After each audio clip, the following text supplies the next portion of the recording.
नमस्कार, मैं हूं शिवेंद्र श्रीवास्तव और आप देख रहे हैं श्रेष्ठ भारत। क्या कभी आपने सुना है कि सैकड़ों लोगों की आंखों के सामने कोई हजारों करोड़ रुपए के डायमंड, जेवर और नकदी लेकर गायब हो जाए, लेकिन किसी को नजर भी ना आए? क्या कभी आपने सुना है कि जिसके पैसे करोड़ों की संख्या में चले जाएं, वो कोई भी शिकायत न करे, न सरकार बोले, न वो लोग बोले जिनके पैसे चले गए, और न ही पुलिस का कोई अफसर बोले? क्या कभी आपने सुना है कि एक अकेला शख्स सैकड़ों लोगों को बेवकूफ बनाकर ऐसे गायब हो जाए जैसे वो कभी था ही नहीं, और वो भी सबकी आंखों के सामने? आज की एक कहानी ऐसी भी में हम बात करेंगे एक ऐसी चोरी की जो सबकी आंखों के सामने हुई, लेकिन किसी को नजर कुछ भी नहीं आया।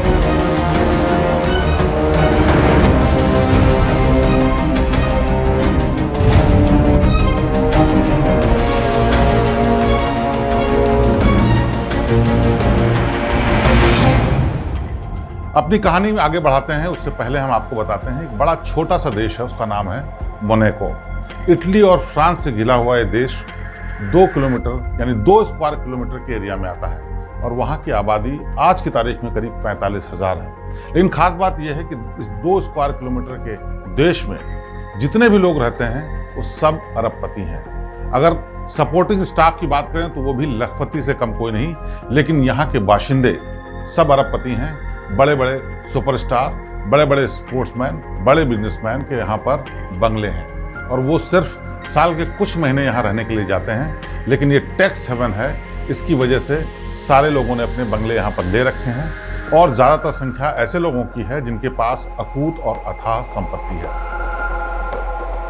बात है 1990 के दशक की। मार्च का महीना था और उस वक्त मौसम वहाँ पर बहुत खुशगवार होता है, और उसी वक्त ये सारे बड़े लोग वहाँ पर शांति से रहने के लिए जाते हैं। और ऐसे समय में मोनाको में गहमा गहमी रहती है। इटली और फ्रांस की तरफ का जो समुद्र है वहाँ पर याच और जहाज़ों का बेड़ा लगा रहता है, आने जाने वाले लोगों की कतारें लगी रहती हैं। धीरे धीरे 90 के दशक में ये एरिया इतना डेवलप हो रहा था, इतना गुलजार हो रहा था कि कई तरीके की ज़रूरतें सामने आने लगी। उनमें से एक ज़रूरत सबसे बड़ी ये थी कि जो ये लोग हैं, इतने बड़े लोग हैं, वो यहाँ आकर पैसे तो खर्च करते हैं, लेकिन क्या इनके पैसों का इस्तेमाल यहाँ पर इस तरीके से किया जा सकता है जिससे इस देश की इकोनॉमी को फायदा हो सके? इसी विचार के साथ वहाँ के प्रशासन ने इन बड़े लोगों से बातचीत करनी शुरू की, और तय ये हुआ कि इन लोगों को टैक्स में जिस तरह की छूट दी जाती है, अगर वो अपने पैसों को यहाँ रखना शुरू करें तो उससे देश को भी फायदा होगा और उनको भी आसानी होगी। एक तरफ वो लोग यहाँ पर अपने करोड़ों अरबों रुपए ला के रख सकते हैं, और यहाँ देश में जिस तरह की उनको सुविधाएं मिलेंगी उसमें भी इजाफा होगा, और यहाँ की इकोनॉमी बढ़ेगी तो यहाँ जितनी भी विलासिता की चीज़ें हैं और ज़्यादा डेवलप होंगी। सब लोगों के बीच में कई बार मीटिंग हुई और तय ये हुआ कि यहाँ पर उन पैसों को रखने के लिए एक जगह बनाई जाए, जो कि एक अलग तरीके का अनूठा बैंक होगा।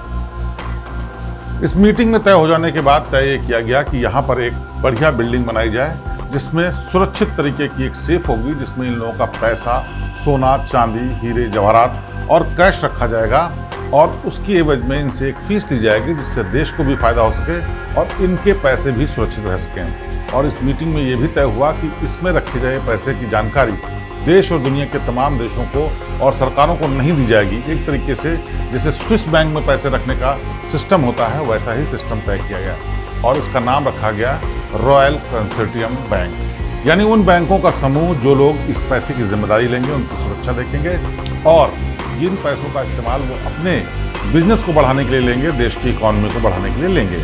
इसकी एवज में, इनको सुरक्षित रखने की एवज में इन लोगों से एक नॉमिनल फीस ली जाएगी, जो कि इन अरबपति लोगों के लिए कोई बड़ी रकम नहीं थी। इसीलिए सारे तैयार हो गए। 1992 के दशक में इस तरह के बैंक बनने के बाद जब लोगों ने अपने पैसे इकट्ठा करने शुरू किए तो एक बारगी यहाँ पर करीब 10,000 करोड़ रुपए की वैल्यू की गोल्ड, सोना, चांदी, हीरे, जवाहरात इकट्ठा हो चुके थे। और ये उन लोगों का पैसा था जो उस देश में रहते थे, यानी मोनाको में रहते थे, आते जाते थे, और अपने पैसे को सुरक्षित रखने का एक तरीका उन्होंने निकाल लिया था। सब कुछ ठीक ठाक चल रहा था, लेकिन 1992 की दिसंबर के महीने में एक ऐसी खबर आई जिससे पूरे देश में, यानी 2 स्क्वायर किलोमीटर के देश मोनाको में खलबली मच गई। दरअसल वो खबर ये थी कि इस बैंक के ऊपर किसी ने डाका डाल दिया है, और रॉबर्स बैंक के भीतर हैं। वहाँ मौजूद करीब 100 कर्मचारियों को उन्होंने बंधक बना लिया है, जिसमें से एक कस्टमर भी है जो कि अरबपति है, और इन सबको बंद करके एक हॉल में रखा गया है और उसके बाद वो सारे पैसे लूट के ले जाने की फिराक में है। शुरुआती जानकारी के मुताबिक वो लोग हथियारों से लैस हैं और उनके पास आधुनिक वेपन है जो कि 90 के दशक में आमतौर पर नहीं मिलते थे। उन लोगों के पास उस तरह के वेपन है और नई टेक्नोलॉजी जो उस वक्त मौजूद थी, यानी वॉकी टॉकी के जरिए वो अपने संदेश को प्रसारित कर रहे हैं और साफ तौर पर कह रहे हैं कि अगर उनको सुरक्षित नहीं जाने दिया गया तो वो इनमें मौजूद सारे लोगों को मार देंगे। फान में प्रशासन की एक बड़ी टीम पुलिस के साथ वहां पर पहुंच गई। उन लोगों ने बैंक की घेराबंदी शुरू कर दी। ये बैंक पूरा करीब 5 एकड़ में बना हुआ था, जिसमें बड़ा सा लॉन, एक छोटी सी लेक, इसके अलावा पूरी बिल्डिंग थी जिसमें एडमिनिस्ट्रेटिव काम होता था, और इसी के बेसमेंट में बना हुआ था वो स्ट्रांग रूम जहां पर ये नकदी और हीरे जवाहरात रखे गए थे। इस बैंक को चारों तरफ से घेर लिया गया, लेकिन इस बैंक का पिछला हिस्सा उस नदी की तरफ मिलता था जो कि इटली और फ्रांस की तरफ से जुड़ने वाली झील है, जहां पर आमतौर इन बड़े लोगों की याच और जहाज खड़े रहते थे। इसको जानबूझ करके इस तरीके से बनाया गया था ताकि सुरक्षा की दृष्टि से 3 तरफ से ये पानी से घिरा रहे और एक तरफ कस्टमर्स के आने जाने का रास्ता रहे। सामने वाले रास्ते पर सैकड़ों की संख्या में हथियारबंद पुलिस वाले मौजूद थे और पीछे की तरफ नाव से भी तमाम लोग इकट्ठा हो गए थे, जिससे कि बैंक को चारों तरफ से घेर लिया जाए और समझने की कोशिश की जाए कि कैसे इन लुटेरों से निपटा जाए। इस बीच बैंक रॉबर्स की तरफ से वॉकी टॉकी पर एक मैसेज आया कि वो नेगोशिएटर से बात करना चाहते हैं, और उन्होंने कहा कि नेगोशिएटर के तौर पे भी वो जिसका नाम लेंगे उसी से बात करेंगे, बाकी किसी से नहीं। इसको लेकर वहाँ पुलिस प्रशासन के सबसे आला अधिकारी ने कहा कि वो खुद आके बात आगे करना चाहता है, लेकिन रॉबर्ट्स ने इस बात को साफ तौर पर मना कर दिया। उनकी तरफ से संदेश आया वॉकी टॉकी पर कि केवल वो एक ही आदमी से बात करेंगे और उसका नाम है जॉनसन। दरअसल जॉनसन मोनाको में नहीं रहता था, वो इटली का रहने वाला वो शख्स था जो कई चोरियों और कई डकैतियों में नेगोशिएटर की भूमिका निभा चुका था। बंधक जैसी सिचुएशन में उसको काम करने की विशेष महारत हासिल थी, और वो भी एक अरबपति आदमी था क्योंकि वो शौकिया तौर पर नेगोशिएटर का काम करता था, वरना उसका शिपिंग का बिजनेस था। और जॉनसन का भी एक घर मोनाको में हुआ करता था और अपनी छुट्टी मनाने के लिए वो अक्सर आया करता था। लेकिन मोनाको की व्यवस्था इस तरह की थी कि बाहर से आने वाले लोगों को भी बहुत सारी जरूरतों की चीज़ के हिसाब से जिम्मेदारियां दी जाती थी, इसलिए पुलिस प्रशासन उसको जानता था और ये जानता था कि वो बहुत काबिल नेगोशिएटर है। आनन फानन में जॉनसन से संपर्क किया गया। जॉनसन से संपर्क करने के बाद उससे बताया गया कि इस बैंक में एक बड़ी डकैती पड़ गई है और उसको नेगोशिएटर की भूमिका निभानी है, लिहाजा उसको फौरन वहां पर आना होगा।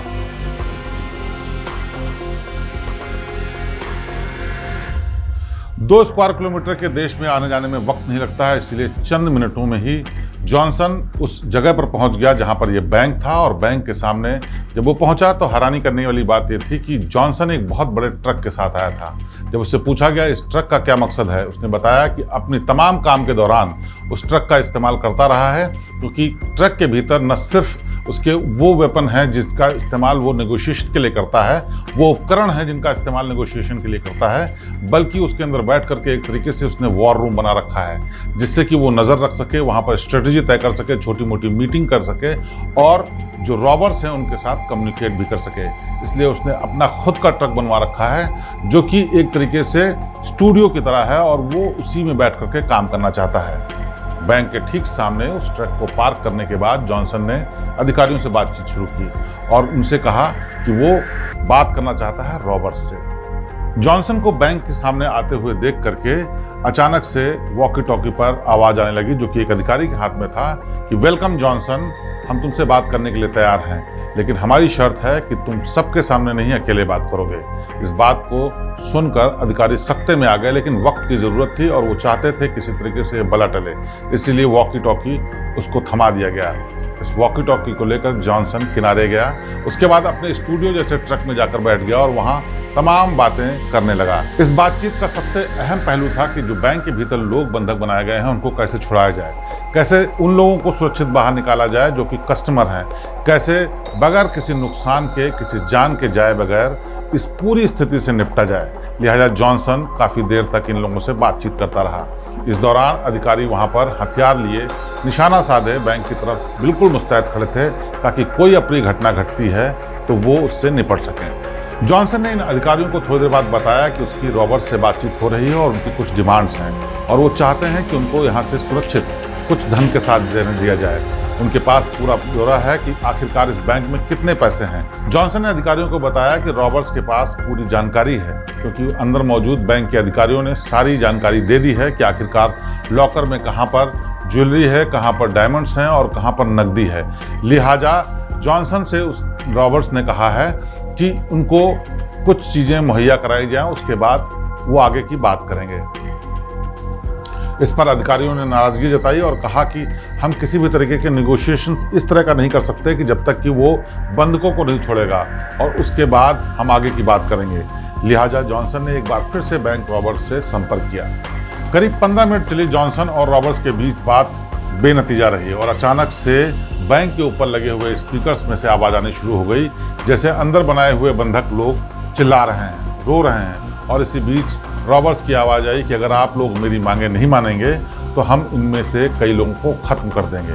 अंदाज़ा ये लगाया जा रहा था कि बैंक के भीतर करीब 15 से 20 ऐसे लोग हैं जो रॉबर्ट्स हैं और इसके अलावा कस्टमर और स्टाफ को मिलाकर 150 लोग बैंक के भीतर बंद हैं। यानी 150 जिंदगियां खतरे में हैं। ऐसे में एक एक कदम बेहद मजबूती से और बहुत सावधानी से रखा जाना था। लिहाजा अधिकारी किसी भी तरीके का जल्दबाजी नहीं करना चाहते थे। उन्होंने जॉनसन से बात की कि एक बार फिर से निगोशिएट करके इन लोगों से तय करें कि कैसे इस समस्या का हल निकाला जाए। इसके बाद वॉकी टॉकी के जरिए एक बार फिर से जॉनसन ने रॉबर्ट से बात करनी शुरू की और आधा घंटे फिर से एक बार बात हुई। उस बातचीत में जो बातें निकल करके आई उसके मुताबिक बैंक रॉबर्ट्स चाहते थे कि उनको बैंक से सुरक्षित निकलने का रास्ता बताया जाए। बैंक के भीतर करीब 10,000 करोड़ रुपए की वैल्यू के जवाहरात और डायमंड्स और पैसे हैं, लेकिन उनमें से कुछ पैसे वो ले जाना चाहते हैं। लिहाजा उनको उसकी भी इजाज़त दी जाए और उनको एक बड़ी सी नाव दी जाए जिसमें बैठ करके वो जा सकें। इस मांग के साथ जॉनसन ने अधिकारियों से बातचीत शुरू की। हालांकि इसके लिए कोई अधिकारी तैयार नहीं था, फिर भी वक्त की नज़ाकत को देखते हुए उन्होंने कुछ मांगे मांगी, जिसमें से एक सबसे बड़ी मांग ये थी कि उनको सुरक्षित वहाँ से निकलने दिया जाए। लेकिन पैसे ले जाने की बात अधिकारी नहीं मान रहे थे और मानते भी कैसे, क्योंकि वो पैसा किसी और का था। कस्टमर्स उनसे मांग कर सकते थे और इज्जत का सवाल था। लिहाजा उन्होंने कहा कि पैसे वो नहीं ले जा सकते, इसके बदले में रॉबर्ट्स की जान बख्शी जा सकती है, लेकिन इसके अलावा कोई मांग उनकी नहीं मानी जाएगी। जब ये बात रॉबर्ट्स को कम्युनिकेट की गई, अचानक से रॉबर्ट्स नाराज़ हो गए और स्पीकर पर एक बार फिर से आवाज़ आने लगी कि जिसमें लोग चिल्ला रहे थे कि हमें बचा लो। और अचानक से गोली चलने की आवाज़ आई, जिससे साफ पता चल रहा था कि बैंक के भीतर किसी को मार दिया गया था।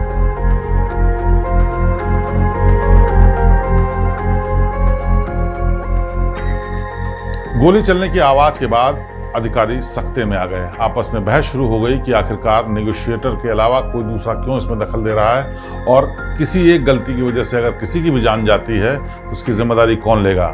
और जब खबर बाहर आई कि अंदर मरने वाला शख्स वो शख्स है जो कि कस्टमर था, यानी एक अरबपति आदमी जिसका उस बैंक में अकाउंट था और वो अपने ही किसी काम से बैंक के भीतर गया था, उसको मार दिया गया था। नाम था पीटर। पीटर स्पोर्ट्स से जुड़े हुए थे, स्पोर्ट्स का बिजनेस भी करते थे और उनके तमाम पैसे उस बैंक में जमा थे। उनकी एक हवेली थी मोनाको में जिसमें वो रहने के लिए आते थे और उस दिन अपने कुछ पैसों को जमा करने के लिए वो बैंक के भीतर गए थे, क्योंकि वो जर्मनी से वहाँ पहुँचे थे और चाहते थे कि किसी भी तरीके से पैसे जमा करने के बाद अपनी हवेली में पहुँचें और फिर रिलैक्स कर सकें। इसी बीच में ये घटना हो गई थी और वो बैंक के भीतर बंधक थे, लेकिन रॉबर्ट्स ने उनको मार दिया था।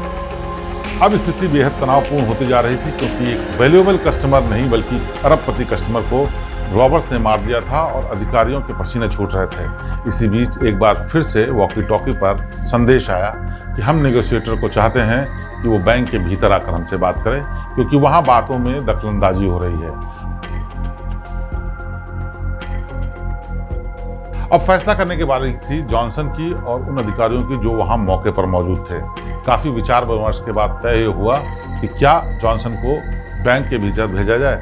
जॉनसन ने खुद आगे बढ़कर कहा कि नहीं, इतने लोगों की जिंदगियां खतरे में हैं, इसलिए वो बैंक के भीतर जाएगा और बैंक रॉबर्ट से बातचीत करेगा। और इसके साथ वो निहत्था बैंक के भीतर घुस गया। बैंक रॉबर्ट्स की तरफ से कहा गया था कि जॉनसन जब बैंक के भीतर आएगा तो सामने के रास्ते से नहीं बल्कि पीछे के रास्ते से, यानी पीछे का वो रास्ता जो समंदर से घिरा हुआ था और वहां जाने का रास्ता सिर्फ नाव से था। और इस दौरान सुरक्षा कर्मियों की, पुलिस वालों की, प्रशासन की जितनी भी नावें और याच वहां पर लगे हुए थे उनको भी हटाना होगा। आनन फानन में फैसला किया गया कि पीछे के रास्ते से सारी नाव हटा दी जाएं और केवल जॉनसन उस नाव से अंदर जाएगा। जॉनसन नाव में बैठकर बैंक के भीतर पहुंच चुका था और नेगोशिएटर के तौर पर उसकी बैंक रॉबर्स से बातचीत चल रही थी। 1 घंटा, 2 घंटा, 3 घंटा, 4 घंटे बीत गए, लेकिन जॉनसन का कुछ पता नहीं चल रहा था। इधर से कोई वॉकी टॉकी पर भी संदेश नहीं आ रहा था। अब बाहर मौजूद पुलिस वाले बेहद परेशान थे। कहीं ऐसा तो नहीं जॉनसन को मार दिया गया, कहीं ऐसा तो नहीं किसी तरीके का कोई खतरा हो, कहीं ऐसा तो नहीं कि ये वार्ता पूरी विफल रही है और ऐसे में सारे लोगों के साथ जॉनसन और जो कर्मचारी हैं उनकी जान भी खतरे में पड़ चुकी है। अभी ये लोग उसी ओहापोह में थे, लेकिन तभी वॉकी टॉकी पर मैसेज आया कि सब कुछ ठीक है, बातचीत हो गई है, अब जॉनसन बाहर आ रहा है।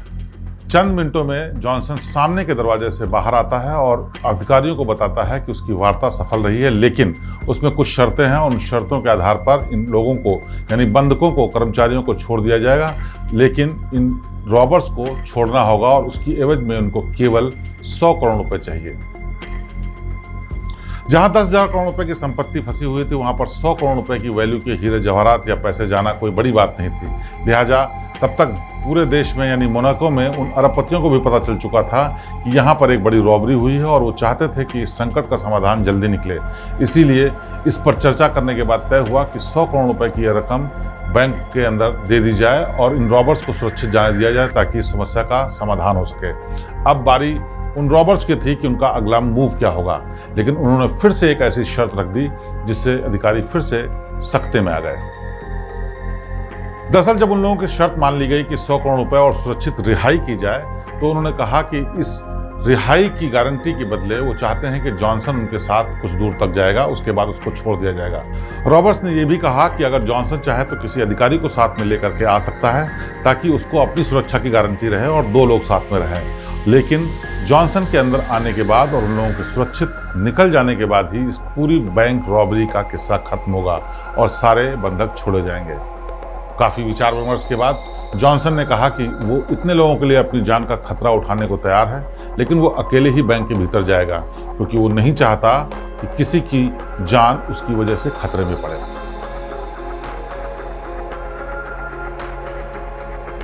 इस बीच बैंक रॉबर्ट्स की तरफ से एक और मांग आई। ये जो डील है, यानी जो उनके सुरक्षित निकलने का रास्ता है और जॉनसन के आने का वक्त है, वो रात में होगा। दिन में इस तरह कोई डील नहीं की जाएगी। लिहाजा अभी 7-8 घंटे का टाइम है और इस दौरान वो लोग आपस में चर्चा कर सकते हैं कि किस तरह से क्या करना है, लेकिन वो डील रात में ही करेंगे क्योंकि वो नहीं चाहते किसी भी तरीके से उनका चेहरा पहचाना जाए। हालांकि ये शर्त थोड़ी मुश्किल थी क्योंकि रात के अंधेरे का फायदा उठा करके अगर पुलिस वाले चाहें बाद में रॉबर्ट्स को पकड़ने का तो वो करने में मुश्किल हो सकती थी और बंधकों में कितने लोग सुरक्षित निकले ये भी समझना मुश्किल था और अगर इमरजेंसी में किसी ऑपरेशन की जरूरत पड़ती तो वो भी नहीं शायद कर पाते। लेकिन ये शर्त मानना मजबूरी थी, इसलिए अधिकारी आखिर में तैयार हो गए और उन्होंने ये शर्त मान ली। अब 7-8 घंटे का टाइम था जिस दौरान उनको बाकी तैयारियां करनी थी। एक नाव मुहैया करानी थी जिसमें बैठ करके सारे रॉबर्स जाने थे। उन्होंने बताया कि उनकी संख्या 20 है, इसलिए बड़ी नाव का इंतजाम कराया जाए और ऐसी 2 बड़ी नाव का इंतजाम पीछे की तरफ कराया गया। इस बीच जॉनसन ने कहा चूंकि उसको लंबे ऑपरेशन को अंजाम देना है इसलिए वो थोड़ी देर आराम करना चाहता है। इस पर अधिकारी तैयार हो गए और जॉनसन अपनी उसी मिनी ट्रक में जिसको उसने स्टूडियो की तरह बना रखा था उसमें आराम करने के लिए चला गया। घंटे बीतते जा रहे थे, रात का अंधेरा बढ़ता जा रहा था। करीब रात के 9 बजे जॉनसन उस ट्रक से बाहर निकल करके आया और उसने बोला कि वो बैंक के भीतर जाने के लिए तैयार है। इस बीच बैंक के भीतर मौजूद लुटेरों की तरफ से एक मांग और आ चुकी थी कि अंदर जो बंधक हैं और तमाम वो रॉबर्स हैं उनके लिए खाने पीने का सामान दिया जाए। इसलिए एक ट्रॉली में भर करके सामान इकट्ठा किया गया और जॉनसन को उस सामान को ले जाना था। और जब जॉनसन उसके भीतर गया तो उसके हाथ में तमाम खाने पीने के सामान, दवाइयाँ और दूसरी चीज़ें थीं जिनके साथ बैंक के भीतर जॉनसन दाखिल हुआ। वक्त था करीब रात के 10 बजे और उसके बाद घंटों सन्नाटा छा गया। अंदर से थोड़ी देर बाद फिर से वॉकी टॉकी पर आवाज़ आई कि हम लोग बातचीत कर रहे हैं और सुरक्षित निकलने का रास्ता देख रहे हैं। अब आवाज़ जॉनसन की थी। जॉनसन ने बोला कि यहाँ जो टॉक्स चल रही हैं, यानी जो वार्ता चल रही है, बातचीत और नेगोशिएशन चल रही है, उसके मुताबिक समंदर से सारी सुरक्षा हटा ली जाए और उसी रास्ते से ये लोग बाहर जाने वाले हैं। और 2 की बजाय अब एक और नाव चाहिए, क्योंकि इनको अपने तमाम वो इक्विपमेंट और तमाम चीज़ें ले जानी हैं जिसके सहारे ये बैंक को लूटने आए थे, और वो नहीं चाहते कि सबूत के तौर पर कोई भी सामान रखा रहे, इसलिए उनको इस तरह की नाव चाहिए। जैसा कि जॉनसन ने कहा था, अधिकारियों ने ऐसी नाव का इंतजाम कर दिया और तमाम अधिकारियों को वहां से हटा लिया गया ताकि किसी भी तरीके की अप्रिय स्थिति न हो। लेकिन अफसर जानते थे कि रॉबर्ट्स भागने की कोशिश करेंगे, तो वो आखिरी एक मौका लेना चाहते थे। लिहाजा उन्होंने चुपचाप इस बात की ताकीद की हुई थी कि तट के किनारे यानी बैंक के चारों तरफ दूरी बना करके तमाम पुलिस वाले इस तरह मौजूद रहेंगे कि अगर ऐन मौके पर जरूरत पड़े तो वो लोग पीछा करके रॉबर्ट्स को पकड़ सकते हैं। और वो दूरी बनाई गई थी 200-200 मीटर, 400-400 मीटर की दूरी पर पुलिस की छोटी छोटी टुकड़ियां इकट्ठा की गई थी, जिससे कि अगर रॉबर्ट्स भागते हैं तो उन पर हमला किया जा सके। सारी तैयारियां पूरी हो चुकी थी, रात के 12 बज चुके थे और अब इस बात का इंतजार था कि रॉबर्ट्स कब बाहर निकलेंगे और कब वो समस्या सॉल्व होगी और कब जॉनसन बाहर निकलेगा और उसके बाद पुलिस क्या एक्शन लेगी। लेकिन हैरानी की बात यह है कि इसके बाद करीब सुबह 6 बजे तक किसी भी तरीके की कोई जानकारी नहीं आई। करीब 6:30 बजे के आसपास एक बार फिर से वॉकी टॉकी पर आवाज़ आई और इस बार आवाज़ थी एक बैंक के कर्मचारी की। बैंक के कर्मचारी ने कहा कि हम लोगों को बंधक बनाया हुआ है, लेकिन हम लोगों को अभी तक छोड़ा नहीं गया है। हम लोग परेशान हैं, खाने पीने के लिए कुछ नहीं दिया गया है, हमसे कोई बातचीत नहीं हो पाई है, हम पर किसी ने हमला नहीं किया है, लेकिन हम लोग परेशान हैं किस तरह से निकलें। किसी तरीके से खिड़की के रास्ते से आकर के हम वॉकी टॉकी पर अपना संदेश दे रहे हैं। अब अफसरों ने उनसे बातचीत करना शुरू की कि अगर आप छुप कर बात कर रहे हैं तो हमें अंदर की पूरी जानकारी दीजिए, क्योंकि जॉनसन भी बहुत घंटों से वहाँ भीतर मौजूद है और किसी तरीके की कोई जानकारी नहीं आई है। इसके बाद माइकल ने जो अधिकारियों को बताया वो बेहद हैरान करने वाला था। उसके मुताबिक बैंक के भीतर सिर्फ 1-2 लोग हैं जो कि कस्टमर के साथ आए हुए स्टाफ लग रहे हैं। कर्मचारियों के नाम पर जितने भी लोग हैं वो एक बड़े से हॉल में बंद हैं और उनसे अब तक किसी ने बात नहीं की है।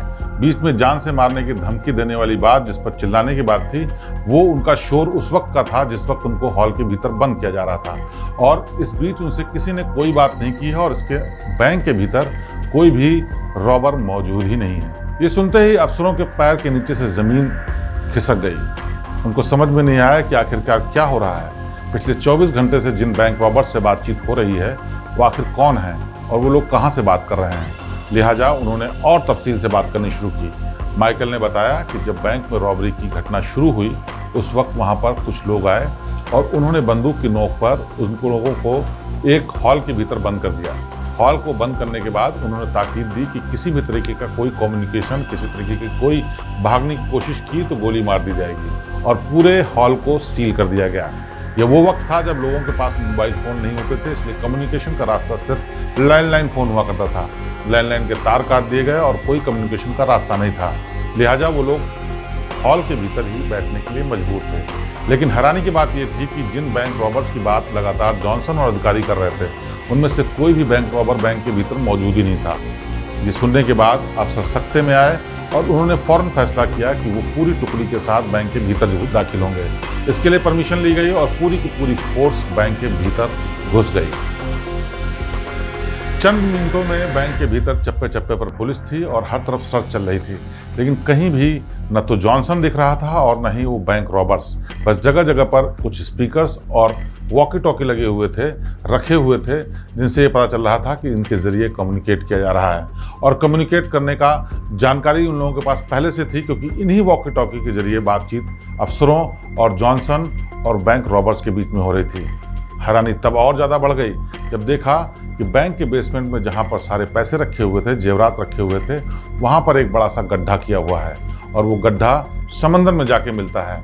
जब उसकी छानबीन की गई तो पता चला कि इसके भीतर बैंक के अंदर दुनिया की सबसे बड़ी लूट को अंजाम दिया जा चुका है। वो पैसे, वो सोना, वो हीरे, वो नकदी जो कि लॉकर में रखे हुए थे वो सब गायब थे, और इसी के साथ गायब था वो शख्स जो कि नेगोशिएटर था। नाम था जॉनसन। अब पुलिस बेहद हैरान थी और चारों तरफ चक्कर लगाकर ढूंढने की कोशिश कर रही थी कि आखिर जॉनसन कहाँ गया, और इस बैंक रॉबरी में अगर जॉनसन भी शामिल था तो बाकी के रॉबर्स कहाँ हैं। जब छानबीन की गई तो पता चला कि जो नावें इन लोगों को बाहर फ्री करने के लिए लगाई गई थी नदी में, वो नावें जस की तस खड़ी हुई थी। तो अब ये बड़ा सवाल था कि आखिरकार इतना पैसा, इतने लोग और जॉनसन खुद कैसे और कहाँ गायब हो गया। जब छानबीन शुरू हुई तो इसकी बड़ी हैरतअंगेज कहानी सामने आई। दरअसल जॉनसन ही वो शख्स था जिसने इस पूरी वारदात को अंजाम दिया था। उसने ही बैंक रॉबरी का पूरा नाटक रचा और जो ट्रक था, उस ट्रक के जरिए वो पूरा अपना कम्युनिकेशन सिस्टम वहाँ पर बैंक के सामने लाके खड़ा कर चुका था। उसी के जरिए वो तमाम लोगों की रिकॉर्डिंग चलाकर वॉकी टॉकी पर बात करा रहा था। उसी के जरिए वो कम्युनिकेट कर रहा था और जो बैंक के भीतर एक बड़ा सा होल बना था, उस होल का इस्तेमाल किया गया था बैंक के भीतर से नकदी, पैसा और जेवरात ले जाने के लिए। लेकिन अभी भी सवाल बाकी था कि आखिरकार वो जॉनसन इतने पैसे लेकर गायब कैसे हो गया। अब तक दिन निकल चुका था, दोपहर हो चुकी थी, इसलिए उजाले में सब कुछ साफ साफ दिख रहा था। लेकिन नहीं दिख रहा था तो जॉनसन और उसकी साजिश का वो सिरा जो अभी सॉल्व करना बाकी था कि आखिरकार इतने पैसे लेकर जॉनसन फरार कैसे हुआ। जब और खोजबीन शुरू हुई तो पता चला कि जॉनसन ने इसकी प्लानिंग बहुत गहरी की थी। न सिर्फ उसने ट्रक तैयार किया था, बल्कि ट्रक के ठीक नीचे जहां पर पार्क किया था वहां एक टनल भी बनाई थी। वो उसका बैकअप का रास्ता था। अगर मान लिया वो अंदर फंस जाता तो इस रास्ते से निकलने का उसका प्लान था। इसके अलावा जो बैंक के भीतर गड्ढा किया गया था, उसके ठीक नीचे समुद्र में एक सबमरीन यानी एक पनडुब्बी का भी इंतजाम किया गया था। ये पता अधिकारियों को तब लगा जब उन्होंने आसपास छानबीन करनी शुरू की। लोगों ने बताया कि पिछले कुछ दिनों से यहाँ पर एक छोटी सी पनडुब्बी लगातार पार्क्ड है और ये वही पनडुब्बी थी जिसके अंदर जॉनसन फरार हुआ था। दरअसल उसने प्लान ये किया था कि बैंक के भीतर वॉकी टॉकी और स्पीकर्स के जरिए लोगों को ये भ्रम दिलाया जाएगा कि बैंक के भीतर बहुत सारे रॉबर्स मौजूद हैं और उनका डर दिखाकर कर्मचारियों को एक जगह पर इकट्ठा किया जाएगा और बड़ी आसानी से लॉकर से पैसे निकाल लिए जाएंगे। क्योंकि एक बैंक का ऐसा कंसोर्टियम था जिसमें कस्टमर्स बहुत ज़्यादा नहीं आते और एक छोटे से देश में सुरक्षा की इतनी ज़्यादा जरूरत नहीं होती, लिहाजा सुरक्षा के वैसे बंदोबस्त नहीं थे जैसे आमतौर पर बड़े बैंकों में होते हैं। ये टेक्नोलॉजी का वो दौर था जब सुरक्षा के नाम पर मोटी दीवारें, लोहे के लॉकर्स का ही इस्तेमाल किया जाता था। इसका भी फायदा उसको मिला और उसने महीनों रह करके ऐसी साजिश का प्लान किया जिसके जरिए उसने हजारों करोड़ रुपए लूट लिए थे। अब बेवकूफ़ बनने की बारी अफसरों और प्रशासन की थी। लेकिन सबसे बड़ा डर इस बात का था कि अगर ये खबर बाहर गई कि हजारों करोड़ रुपए लूटे जा चुके हैं और उसका सुराग नहीं है तो ये अमीर लोग बहुत नाराज हो जाएंगे। मोनाको की साख मिट्टी में मिल जाएगी और फिर कोई इस देश का रुख नहीं करेगा। और उससे भी बड़ी बात, उस छोटे से देश के लिए इतनी बड़ी रकम इतनी ज़्यादा इंपॉर्टेंट थी कि अगले दिन बाजार पर इसका असर पड़ता और पूरी इकोनॉमी ध्वस्त हो सकती थी। लिहाजा हाई लेवल मीटिंग बुलाई गई और उसमें तय किया गया कि इस घटना के बारे में सार्वजनिक रूप से कुछ भी नहीं बोला जाएगा। लेकिन उन बड़े लोगों को जिनके बैंक में खाते थे उनको सब पता था। उनसे भी मीटिंग की गई और दरख्वास्त की गई कि क्या रास्ता निकाला जाए।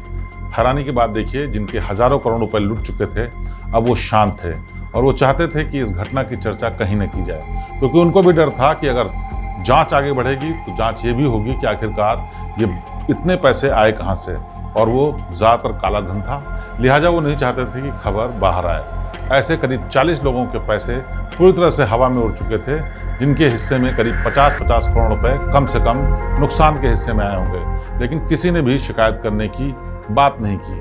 उन सब ने कहा कि इस मामले को यहीं रफा दफा कर दिया जाए और वो नहीं चाहते कि आगे इसकी जांच की जाए। कई दिनों तक ये अखबारों और मीडिया में मामला सुर्खियों में बना रहा, लेकिन आधिकारिक रूप से सिर्फ इतना ही बयान आया कि सारे रॉबर्स पकड़े गए और इस लूट की घटना को नाकाम कर दिया गया। लेकिन उन अरबपतियों और करोड़पतियों के बीच में आज भी ये चर्चा का विषय है। किस्से कहानियों में ये बात सामने आती है कि कैसे उनके पैसे मिट्टी में मिल गए। उनके पैसे लेकर के उनकी आंखों के सामने, पुलिस वालों के सामने एक शख्स अकेले पूरे बैंक को लूट करके गायब हो गया, लेकिन उसकी कोई भी अभी तक भनक नहीं है। तो आज एक कहानी ऐसी भी में एक ऐसे शख्स की कहानी जो सैकड़ों लोगों के सामने दिन में धूल झोंक कर गायब हो गया और पैसे कभी नहीं पता चले। अगली बार फिर किसी ऐसी ही हैरान कर देने वाली कहानी के साथ आपके सामने पेश होंगे। तब तक आप देखते रहिए श्रेष्ठ भारत। नमस्कार।